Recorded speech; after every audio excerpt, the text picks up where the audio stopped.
All right, everybody, welcome back to another SwooNF video. Today we are talking about Ackbar DV, and this time it's a way different deck than the last time because Diogo Gonzo won it all, won the PQ in Sao Paulo, Brazil, and I just love this deck. I mean, it is just so cool, so fun, so unique, so cool that two different versions, wildly different versions of Ackbar have won PQs.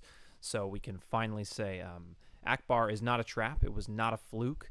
He has game, guys. He has game. And it's a really fun deck, too. So let's talk a little bit about it. This is the list. The kind of funniest, cheekiest thing is that he's running Babu Frick, which is awesome because you got some other R2D2s and droids here that can get the droid combo with Babu Frick hitting for 4 damage. In my play testing, it's a little bit cheeky, but he says, it's just good for, another 1-drop sticky unit that you can, avoid Tarkin Town with. Actually, this is kind of the only communication I've been able to find from Diogo, which is he responds to this person on his deck list. He says, "Hi, I'm gonna squash. 1-cost drops was a meta call because of the amount of Tarkin Town in the season. Having a 1/4 itself is great as the X-Wing engine the deck needs. Babu Frick is just another 1/4, but with upside, doing a little extra damage, especially against space decks like Kazuda and Han 4 that usually just ignore the ground. Against Boba, he and the droids are great indirect damage target. Surprise factor is nice too. It's not that uncommon that people are using open fire or force throw against him."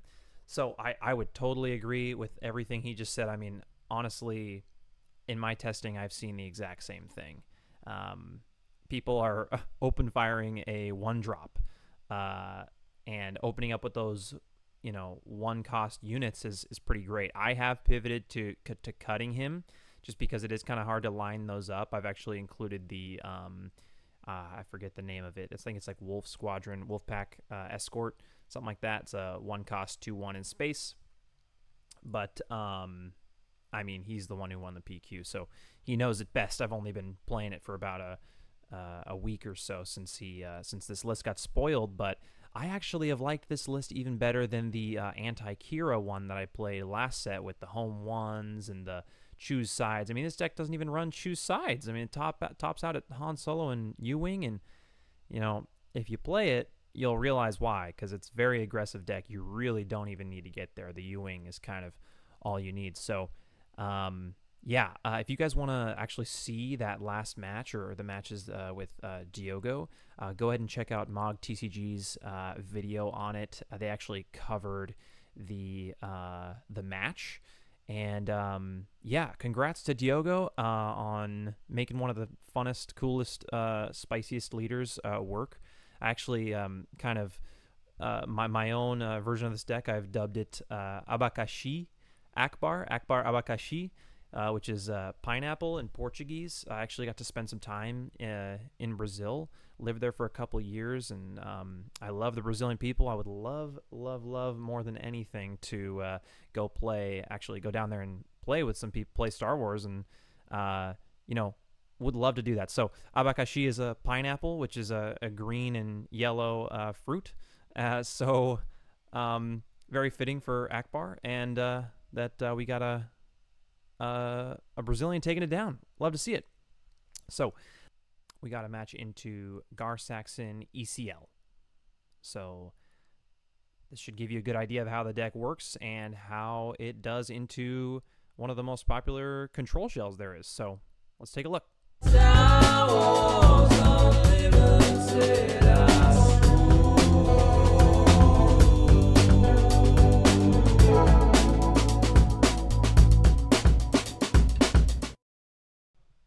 All right, so hopping right into these matches, Gar-Saxon versus Ackbar should give you a good idea of how this build of Ackbar actually works and how it works into a really popular blue-green villainy control list. So,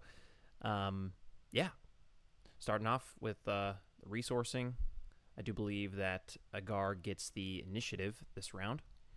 Starts off with a Secretive Sage. I am able to draw 2 1-drops, which is pretty easy to do in this deck. There's so many 1-drops. So we got Greedo and the Y-Wing, the 1/3. And we go to the next phase. Remember, that is a 3-2 because of Gar's ability. He gets in 3 to base. We return the favor with Greedo. He puts down a Director Krennic. We tap our Y-Wing for a X-Wing with Ackbar's ability. And then he's able to actually cheat out the Onyx Squadron Brute for 1 because of Krennic's ability. So able to go wide along with us, but we can go wider playing a Gunji and putting down a pretty commanding board state. So he gets the initiative, going to the next round. And the first action is take down on Gunji. So I do think there could have been better plays here, although he is quite sticky. I mean, I don't know of many other ways. He'd have to sink both ground attacks into Gunji to kill him. So, you know, not the worst play, but maybe not the best on 4.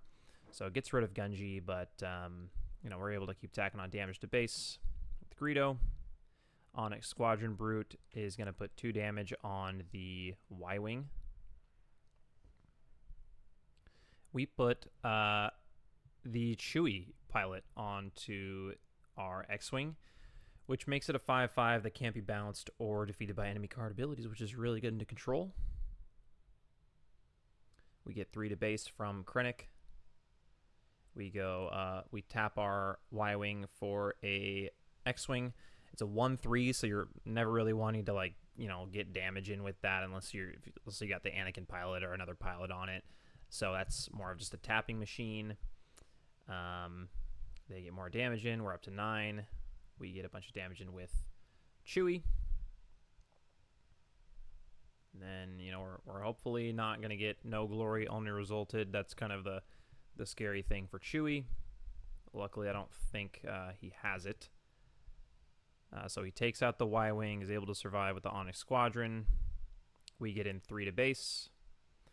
He takes out the Greedo. We flip. It's a Sanctioner shuttle, so not what we wanted with Greedo. We just go 5 to base. Already kind of putting him in check here. Plays down Axe Wolves. The Blue Squadron is so good. Resistance Blue Squadron, that can pretty much take out anything in this deck. It scales very well. So he's at 19 damage on base. We're able to put R2 as a pilot onto the X-Wing for 0. Just very flexible card. So, you know, it's getting to 22 damage.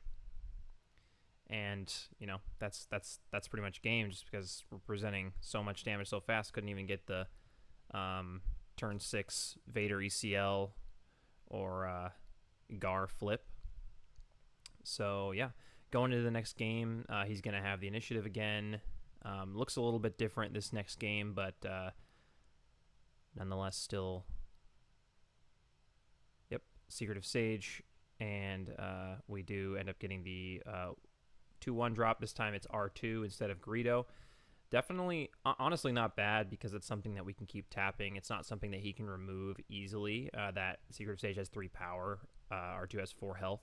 So really good stat stick just to tap for X-Wings and help our game plan there. So going into turn 2, he puts 3 damage on my base. And then we put 1 on his base with R2. Just because we want to kind of goad out his 3-drop, which we Sanctioner Shuttle. And if anyone plays Vader Yellow here, they know that Sanctioner Shuttle is so good. So we're able to capture his super laser tech, get a little bit more damage into base, and yeah, that's pretty brutal. I mean, taking his 3-drop, he is able to get it back with the takedown again, but you know, delaying that is huge. So we do tap R2 for an X-Wing. He gets another 3 to base. And we put Chewie on again, which is so good. Hitting for 4 this time. Going into Resource 5.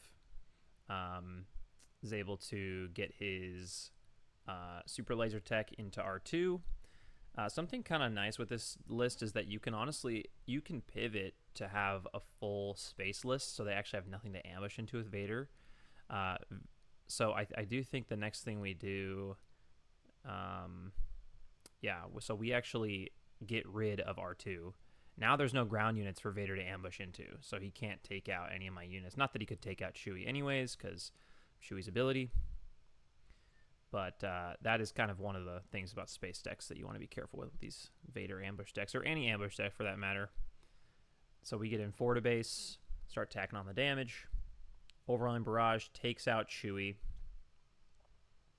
So we're only left with 1 unit. We tap it to get another one. He gets in 6 to base. We could have deployed Ackbar earlier, since Ackbar can tap down leaders, which is one of his biggest strengths. Just keeping their leader in check all the time. But it's just not how it kind of turned out this round. Actually, that's not true. Sorry. It was Resource 5. I forget. We're not on. We didn't ramp. But we play Leia as a...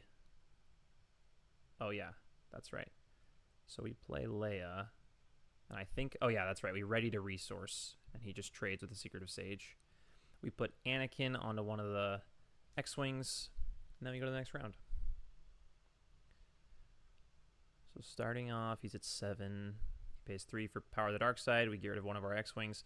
Power of the Dark Side just is so bad against our deck. It's truly just not a good card. We are so wide. So, you know, it's great to have that card not be that good, because it's so good against so many other decks. But we just get 4 to base, and fearing maybe another Power of the Dark Side, we bounce Anakin back to our hand, making that target a little less appealing. He goes 4 to base, so we're at 16 now, but Data Vault just gives us so much cushion there. We flip Akbar. He pays 3 for General Grievous. We sanction or shuttle the Grievous. And then we sanction or shuttle again just to get another unit down. Would have been nice to have the Hotshot there. That's actually kind of one of the ideal lines, is to play Hotshot Blaster on Akbar flip and make him a 5/8. I mean, that's a Vader stat line. And then you can just keep tapping, and you're pretty much... I mean, 8 health is huge. It's really, really hard to get past that. So, you know, he's at 17 right now. Going into the next turn, he does have the initiative. So Snoke would be pretty bad, although definitely something we can still come back from. He plays even Super Laser Blast. You've got the U-Wing to refill the board. So he does do the Energy Conversion Lab, and he is going to put a shield token onto the Sanctioner Shuttle with the Grievous, and put 5 damage onto Akbar, and give a shield to Gar, making Gar a 5 power unit instead. So we just go 3 to base, and I don't think we tap at all, actually. You know, might have been okay to tap. Actually, let's see. He goes, yeah, he does 5 to base, so he's in race mode. I think we're both just trying to race here, and you know, maybe tapping Gar would have been the right move there, giving them an X-Wing.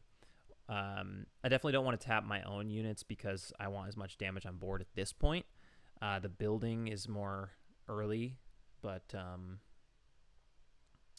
we go ahead and, yeah, he scoops it up because I've got the Anakin pilot there that can just jump between the two of them because we got just too much damage on base. So that kind of gives you guys an idea. You see the choose sides come out there. I have that in the sideboard. I had it in the main for a while. I just think it's too good not to include. It's not in Diogo's list, but it's just such a good card in Ackbar, or really any like token deck for that matter. But yeah, that's a little bit a little taste of Ackbar. Let me know if you guys want to see more Ackbar Data Vault. I love the deck so much. I'm thinking about taking it. I actually took it to locals last night. Didn't do super well. I'm still getting used to the list. I won 2-1 against Han 4 Tarkentown, and then I did lose 0-2 to Boba Data Vault. But I do think this deck has game into it. I mean, both games were very close, very, very close games. Just came down to literally 1 damage. And then I lost to Yoda Red, which I do actually, I was surprised that I lost. I actually have a pretty good record into Yoda Red, but when it hits, when they're able to get those You're My Only Hopes, which he did both rounds, it can be kind of hard to come back from that. You know, you're forced to exhaust their big stuff and keep giving them X-Wings, and it just kind of steamrolls out of control. So that's one I'm still working on, but I don't think is like a losing matchup by any means. So yeah, let me know what you guys think, and we will catch you on the next one.